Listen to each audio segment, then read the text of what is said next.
Good morning all of you.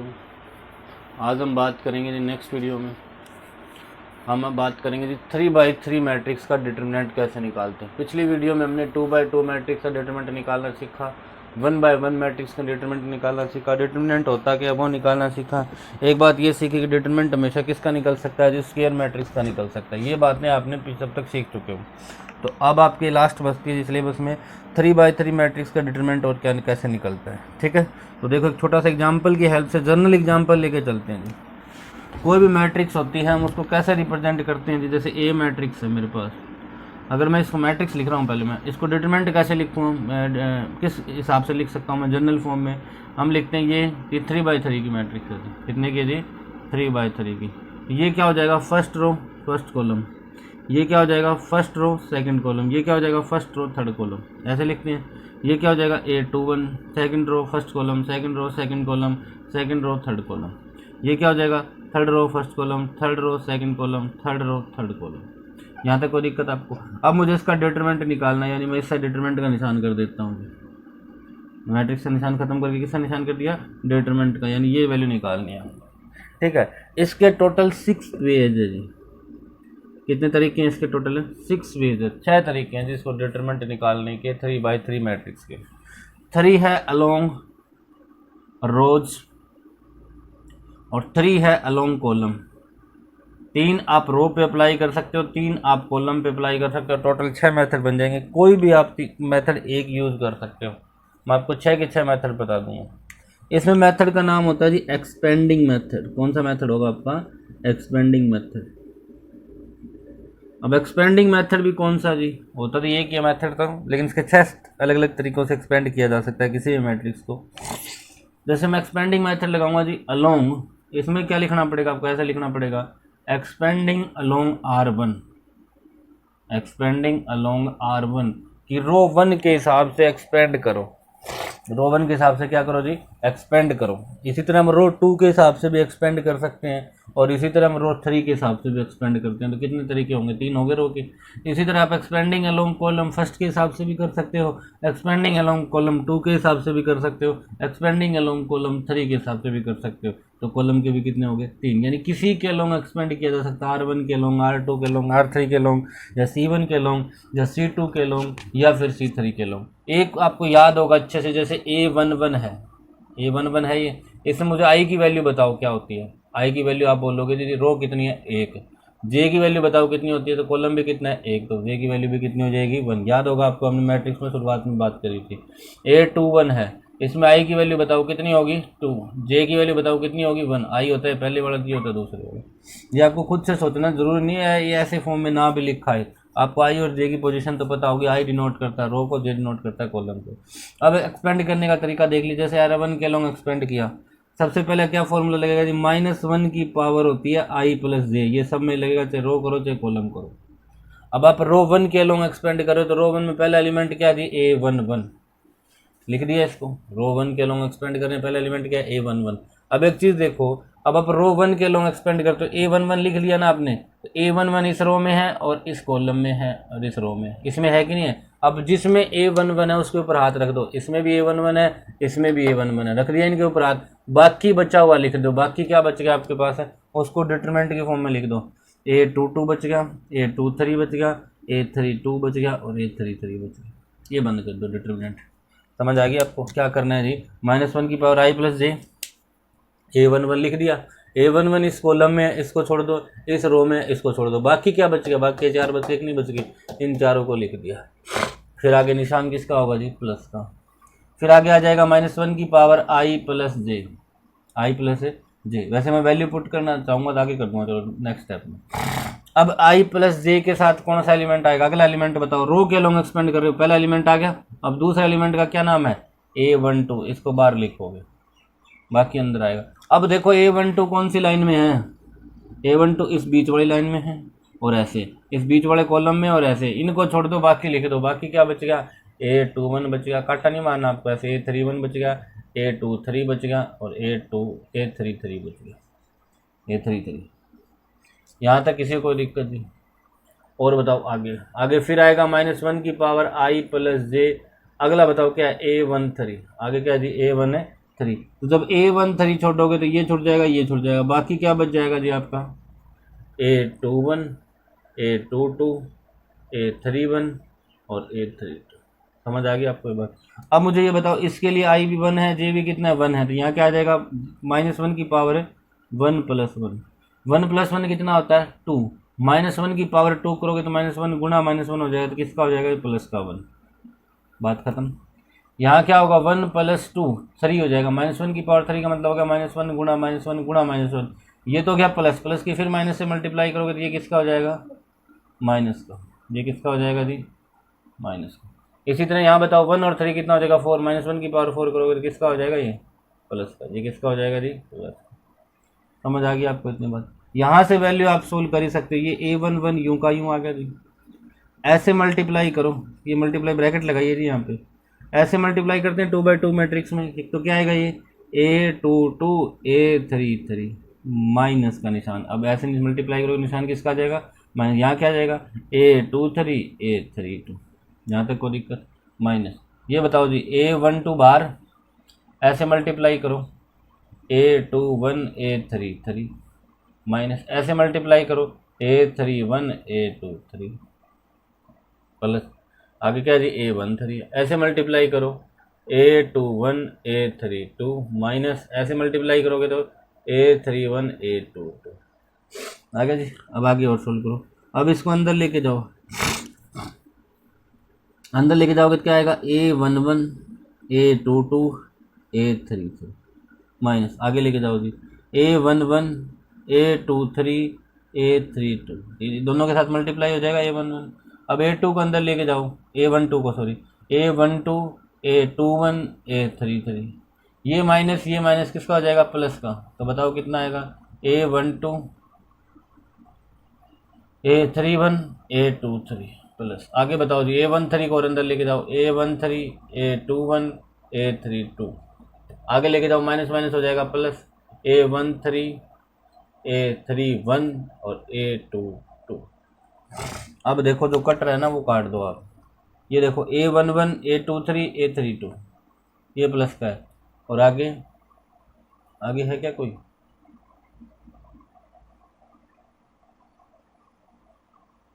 नहीं, ये आप यहाँ से सोल्व कर लोगे फिर आपके पास आंसर आ जाएगा जी, फर्स्ट रो के लॉन्ग एक्सपेंड करने पे कितना आंसर आएगा। ठीक है, ये कट नहीं रहा है यहाँ पे कोई, यही फाइनल आंसर हो जाएगा। ये हमने एक्सपेंड किया फर्स्ट रो के लॉन्ग, क्या किया जी एक्सपेंड किया फर्स्ट रो के लॉन्ग, यानी एक चीज़ समझ गया आप कि पहला तो आएगा प्लस ही, हर बार ही आएगा ये तो प्लस, दूसरे का आगे निशान किसका लगा दोगे अपनी तरफ से माइनस का, और तीसरे का आगे निशान किसका लगा दोगे प्लस का। समझ आ गया आपको, कारण मैंने आपको बता ही दिया, आगे हम 16 ऐसे कर लेंगे। ठीक है, अब मैं आपको इसी को एक्सपेंड करवा के दिखाता हूँ। ये तो हमने रो 1 के लॉन्ग एक्सपेंड किया, अगर बाई चांस रो 2 के लॉन्ग एक्सपेंड करना पड़ जाए तो रो 2 के लॉन्ग और देख लो जी।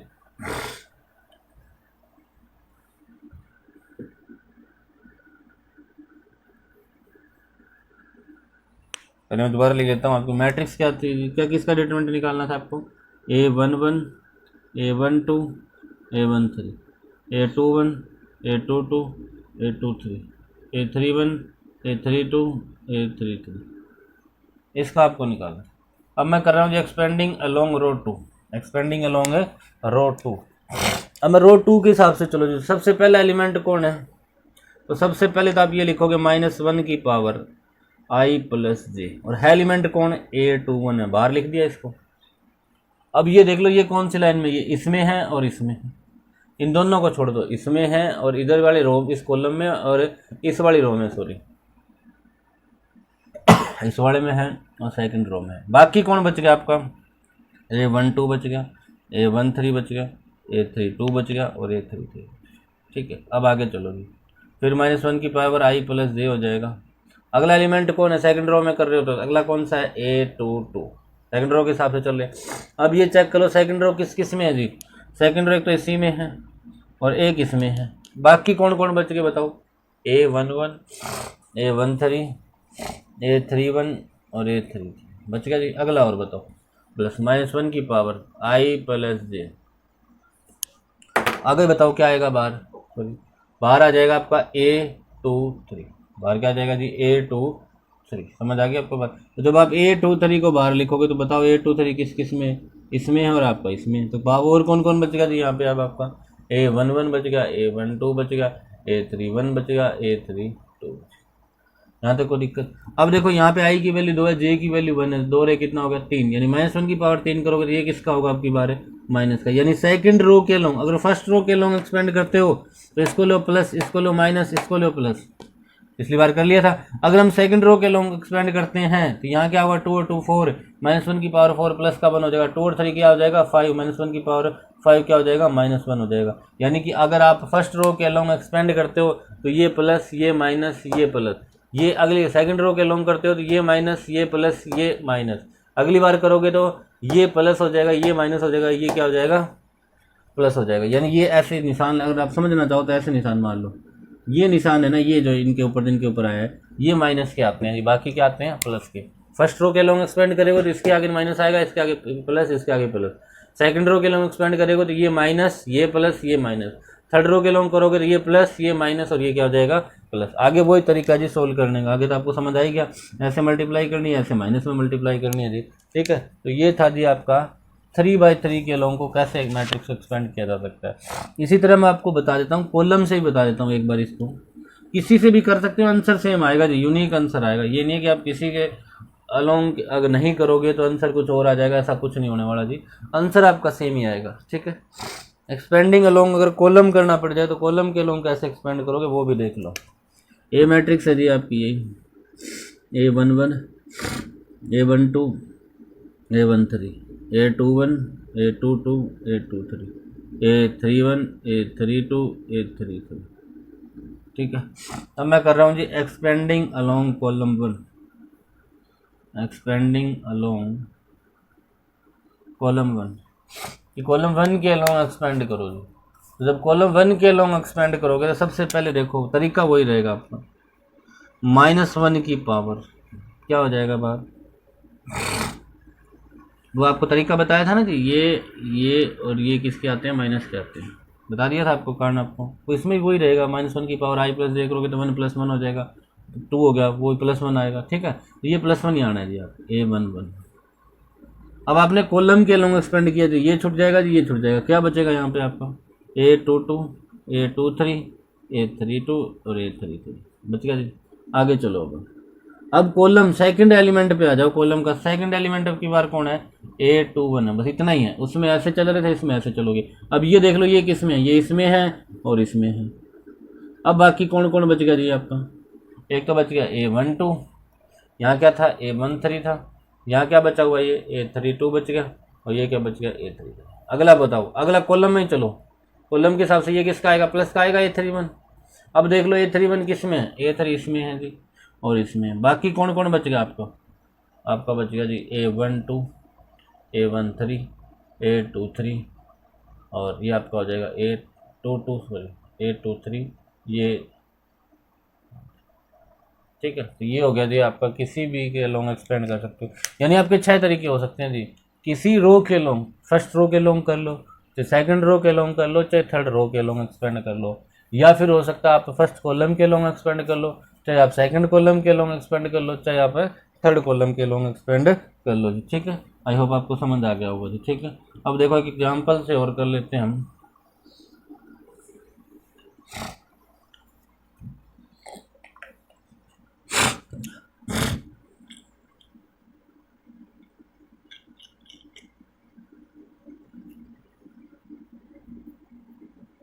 एग्जाम्पल देखो जी, आपको डिटरमिनेंट निकालना है। ठीक है जी,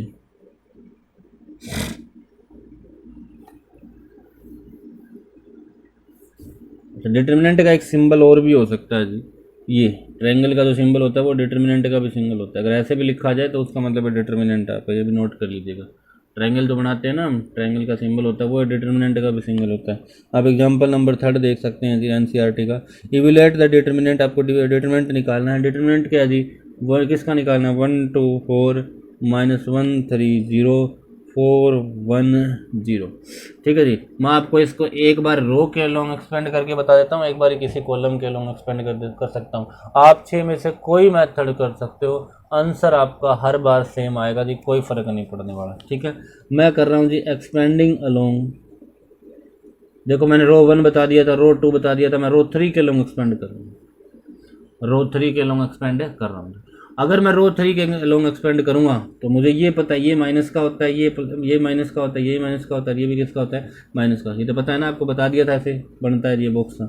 यानी ये 4 आएगा पहले बार, बाहर क्या आ जाएगा 4, 4 किसका होगा, प्लस का होगा कि नहीं होगा जी। जब आप 4 देख रहे हो तो 4 इस रो में, इस कॉलम में और इस रो में, तो बच कौन गया जी, इस पे हाथ रख लो आप और इस पे हाथ रख लो, क्या क्या बच गया, 2 4 3 0, कौन बच गया जी, 2 4 3 0, ठीक है। 4 प्लस का आना था, बाद में कौन आएगा 1, 1 किसका होगा जी, माइनस का। पता है ना ये बात, तो आपको ऐसे ही पेपर में कर सकते हो आप डायरेक्ट, ध्यान रखना कौन सा माइनस का होगा कौन सा प्लस का। अब 1 देख लो जी, 1 इसमें है और इसमें है। अब कौन बच गया आपका, देखो इसमें है 1 और इसमें है। अब जो बच गए वो लिख दो, 1 बच गया, -1 बच गया, 4 बच गया और 0 बच गया। अगले पे चलो जी, आगे कौन है बाहर, 0, 0 किसका होगा जी, प्लस का, 0 हो जाएगा प्लस का, ठीक है। अब 0 कौन से में, 0 इस कॉलम में है और इस रो में है। बाकी कौन बच गया वो लिख दो, 1 2 -1 और 3 बचा। यहाँ तक कोई दिक्कत ही किसी को। अब एक चीज़ यहाँ से सोल्व करनी है बस आपको, क्वेश्चन आंसर आ जाएगा। 4 का 4, 2 इंटू 0 कितना होगा जी, 0, माइनस 3 इंटू 4 कितना हो जाएगा, 12, तो माइनस का क्या होगा जी, 12, ठीक है। अब देखो ये हो गया -1 बाहर यूँ को, 1 इंटू 0 0, और ये क्या होगा माइनस का 4, और ऐसे मल्टीप्लाई करते हैं तो माइनस हम अपनी तरफ से लगाएंगे, प्लस का 4 हो जाएगा, प्लस 0 इंटू ऐसे मल्टीप्लाई करोगे 3, ऐसे मल्टीप्लाई करोगे तो माइनस का 2 आएगा, और माइनस हम अपनी तरफ से लगा देते हैं तो प्लस का क्या हो जाएगा 2, यानी 4 इंटू 12 करोगे माइनस का 48, ये हो जाएगा माइनस का 4, और 0 मल्टीप्लाई बाय 5 करोगे तो रहेगा 0। तो कितना आंसर आ गया जी, माइनस का 52, कितना आ गया, माइनस का 50। तो देखो इसमें एक्सपेंड किया गया कॉलम 3 के लॉन्ग, फिर भी आंसर -52 आया, हमने एक्सपेंड किया अलोंग रो 3 को, ठीक है। अब एक चीज़ मैं समझ पा रहा हूँ, आप भी समझ गए होंगे कि यहाँ बाहर देखो, यहाँ बाहर ये बाहर वाले एलिमेंट आते हैं, तो अगर मुझे एग्जाम में क्वेश्चन आता है तो मैं एक्सपेंड करना प्रेफर करूँगा इस क्वेश्चन को, सबसे आसान हो जाएगा कॉलम 3 के लॉन्ग, कॉलम 3 के लॉन्ग एक्सपेंड क्यों करूँ आपको अभी समझ आ जाएगा जी। ये भी नोट करने वाली बात है कि हम किसके अलोंग प्रेफर करें। प्रेफर का मतलब समझते हो कि आप जा तो कर तो किसी तरीके से सकते हो, ठीक है, आप कोई तरीके से यूज़ कर सकते हो, लेकिन आपको मोस्ट प्रेफरेबल तरीका, सबसे अच्छा तरीका कौन सा रहेगा अगर एग्जाम में अटैम्प्ट करना पड़ जाए, तो हम एक्सपेंड अलोंग कॉलम 3 करते हैं, सबसे अच्छा यही रहेगा इस क्वेश्चन के लिए। क्यों रहेगा आप समझ जाओगे जी। कॉलम 3 ये है कि नहीं है, सबसे पहले क्या आएगा आपके पास 4, 4 दिया तो प्लस का आना है, ठीक है जी। अब 4 आ गया तो ये नहीं आएगी और ये नहीं आएगी, तो बाकी कौन बच गया जी, -1 बच गया, 3 बच गया, 4 बच गया और 1 बच गया। अब आगे बताओ आगे क्या आएगी, 0, आगे क्या आएगी 0, 0 के अंदर मल्टीप्लाई करोगे कि नहीं करोगे, तो अंदर क्या मल्टीप्लाई करोगे बताओ जी। अब 0 इसमें है, ये नहीं आएगा जी, तो क्या आएगा ना, ये आएगा, तो क्या बचा आपके पास, 1 बच गया, 2 बच गया, 4 बच गया और 1 बच गया। इसी अगली प्रकार आगे आगे भी क्या है जी आपका 0, ये 0 माइनस का होनी थी ना, ठीक है। आगे 0, 0 इसमें नहीं आएगी जी, पता होगा आपको। अब की बार क्या नहीं आएगा, ये नहीं आएगी और ये नहीं आएगी, तो कौन बच जाएगा 1 2 -1 और 3। अब देखो 4 ऐसे ऐसे मल्टीप्लाई करो, माइनस का 1 ऐसे मल्टीप्लाई करोगे तो माइनस से कितने हो जाएंगे जी, 4 इंटू 3 कितना हो जाएगा 12, माइनस हम अपनी तरफ से लगा देता हूँ, इसकी मल्टीप्लाई करने की जरूरत है ही नहीं जी, 0 आएगा क्योंकि 0 बार बैठा है, मल्टीप्लाई करोगे 0, ये भी 0 बार बैठा है, मल्टीप्लाई करोगे 0। अब ये बताओ माइनस के 12 और माइनस के कितना, माइनस के 13 गुणा 4 कितना का, माइनस का 52। अब समझ आ गया क्यों प्रेफर करते रही, क्योंकि हम वो प्रेफर करना चाहते हैं जिसमें नंबर ऑफ जीरो ज़्यादा हो। नंबर ऑफ जीरोज क्या हो जी, ज़्यादा। कॉलम 3 में 2 जीरोज है तो 2 जीरो होने के कारण ये मल्टीप्लिकेशन तो जीरो बननी बननी है, सोल एक को ही करना पड़ेगा, इसलिए प्रेफर वो कीजिएगा एग्जाम में जिसमें मैक्सिमम नंबर ऑफ जीरो हो, जिसमें क्या हो मैक्सिमम नंबर ऑफ जीरो। मान लो एक रो है जिसमें 1 जीरो है, एक रो है जिसमें 2 जीरो है, तो 2 रो वाली को लॉन्ग एक्सपेंड करके देखिएगा, गलती होने के चांसेस कम हो जाएंगे। इसी तरह मान लो एक रो है जिसमें नंबर ऑफ जीरो है ही नहीं और एक है उसमें एक है, तो कम से कम एटलीस्ट एक वाले ट्राई कीजिएगा। हम ये बात नोट कर लीजिएगा आप कि हम एग्जाम में वो कॉलम या रो के लॉन्ग एक्सपेंड करेंगे जिसमें मैक्सिमम नंबर ऑफ जीरोज होंगे जी। आई होप आपको इतना समझ आ गया होगा जी, ठीक है। इसके साथ साथ आप इसी का नेक्स्ट एग्जाम्पल भी ट्राई कर सकते हो जी।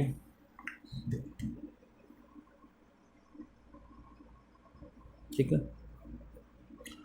आप इसका सेकंड एग्जांपल भी ट्राई कर सकते हैं।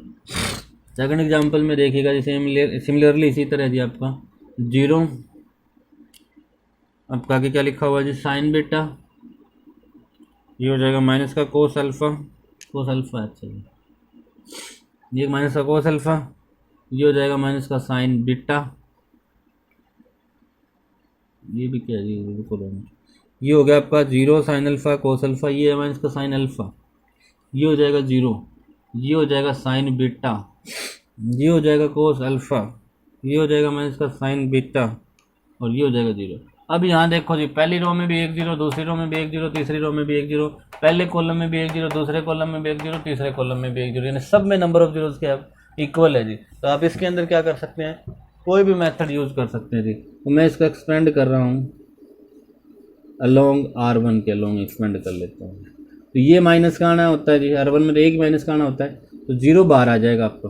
अंदर क्या बचेगा जी, ये नहीं आएगा, ये नहीं आएगा, क्या बचेगा 0, यहाँ बचेगा साइन बीटा, यहाँ होगा माइनस का साइन बीटा, यहाँ होगा 0। आगे बाहर कौन आएगा जी, माइनस का साइन अल्फा। अब बताओ, जब माइनस का साइन अल्फा लोगे तो ये नहीं आएगा, ये नहीं आएगा, क्या बचेगा जी, माइनस का sine alpha, sign beta, cos alpha और 0। आगे बताओ जी, कौन आएगा बाहर, कोस अल्फा आएगा, होना तो ये प्लस का चाहिए था, लेकिन ये पहले से ही किसका है जी, माइनस का, इसलिए माइनस का रहेगा। समझ आ गया आपको, होता तो प्लस का लेकिन है ये पहले से माइनस का, तो ये नहीं आएगा, ये नहीं आएगा, तो क्या बच गया आपके पास, sine alpha 0 cos alpha minus sine beta जी। अब देखो आगे, ये तो 0 मल्टीप्लाई बाय कुछ करो 0 ही रहेगा, तो कोई लिखने की जरूरत ही नहीं है इसको, तो लिख लो एक बार 0। ये देखो माइनस का साइन अल्फा, ये 0 मल्टीप्लाई बाय करोगे तो 0, ये क्या हो गया आपके पास, sine alpha, sorry sine beta और कोस अल्फा हो गया जी। ये देखो माइनस का कोस अल्फा बाहर है, ये बताओ ये क्या हो जाएगा, माइनस का साइन अल्फा और साइन बीटा, क्योंकि माइनस का था ना पहले निशान, ये रहा माइनस का, ये 0 करोगे तो 0 हो जाएगा जी। अब बताओ अंदर मल्टीप्लाई करो, माइनस का sine alpha, sign beta, cos alpha, अंदर मल्टीप्लाई करो जी, माइनस माइनस हो जाएगा plus, cos alpha, sine alpha और साइन बीटा। समझ आ गई जी आपको, और माइनस माइनस किसका हो जाएगा जी, ये प्लस का।